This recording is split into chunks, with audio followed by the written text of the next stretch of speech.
মানিকগঞ্জের শিবালয় উপজেলার তরুণ উদ্ভাবক জুলহাস মোল্লা আবারও আকাশে উড়লেন নিজে তৈরি উড়োজাহাজ।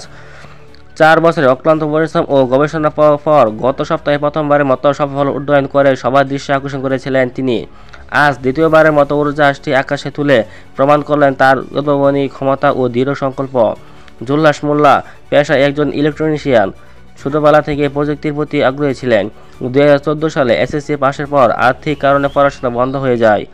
তবে উদ্ভাবনের নেশা তাকে থামাতে পারেনি।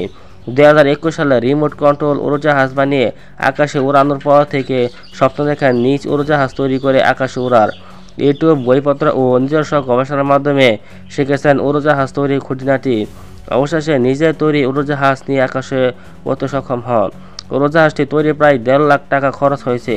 এর কাঠামোতে অ্যালুমিনিয়াম, স্টেনলেস স্টিল ও লোহার পাইপ ব্যবহার করা হয়েছে। ইঞ্জিন হিসাবে ৭ হর্স পাওয়ারের একটি পানির পাম্পের ইঞ্জিন সংযুক্ত করা হয়েছে।